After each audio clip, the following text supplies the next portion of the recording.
Hey friends, this is Dolynny TV. Glad to have you aboard on a Monday, holiday Monday afternoon. Is for the first time in the Four Nations we get back to action here on the channel simply because it was time to rekindle the joy of watching hockey. Best on best, of course.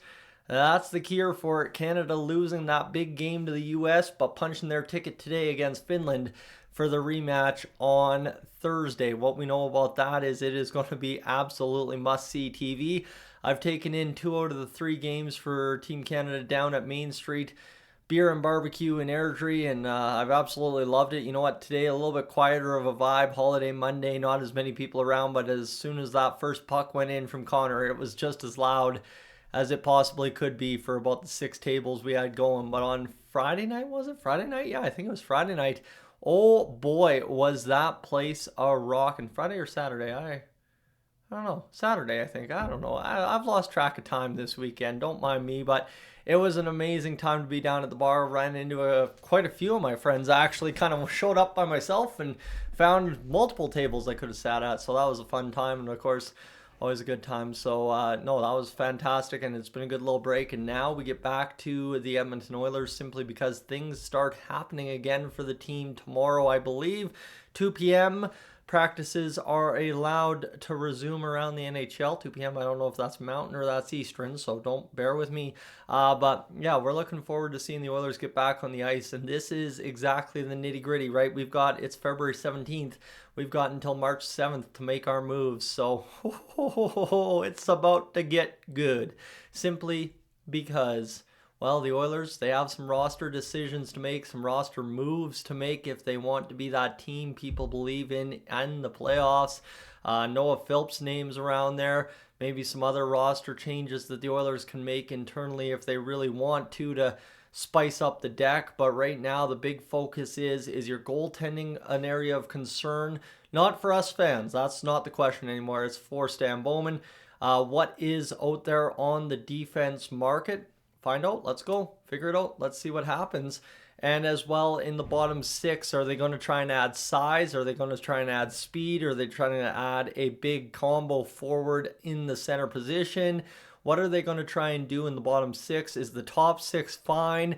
Is there something maybe more complicated you could do with the top 6? But would that eliminate the possibility of working the roster over in other areas? Who quite exactly knows?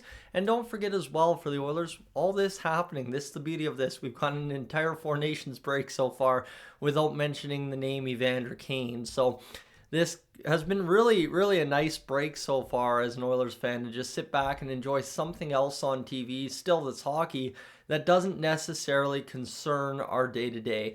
And I think the NHL, if everybody hasn't given them their flowers enough already, has hit a home run with the Four Nations, bringing back best on best in place of a all-star break this year, and obviously as well bringing on what has been a rock star tournament so far is absolutely awesome. So looking forward to seeing what happens here for the Oilers once things resume tomorrow. I know kind of we'll get back into the daily news cycle, and I think myself, after a nice recharged family day long weekend, and as well a kind of cold couple of days down here in southern Alberta where I've been more focused on real work than here on YouTube, it's been nice to recharge those batteries because we've got a long run in us. Remember what happened last year? We were going until June 24th, so keep that in mind.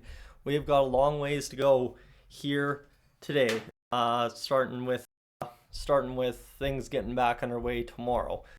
So we'll see what the Oilers and, of course, as well, the Four Nations has in store for us this week. It'll be Thursday night, Canada versus the United States.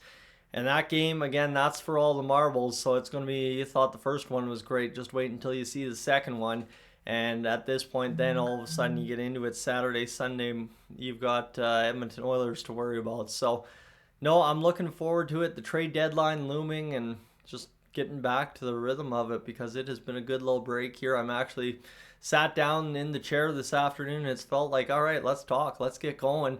And I would definitely say that's because that spark came back from watching the past few Four Nations games and just seeing, you know what, Connor McDavid wearing the Canadian Maple Leaf for the first time in his career in a long while. I mean, I guess he did it at the World Championships, but this is a completely different formula than the World Championships. When you got 3 fights going in the first 9 seconds of an international game, oh, man, hockey fans in the 80s and 90s were spoiled. Anyway, friends, I am up on out of here for right now. Glad to chat with you here today. I will catch you tomorrow as we begin the cycle all over again to finish off the 24-25 NHL regular season. I am up on out of here.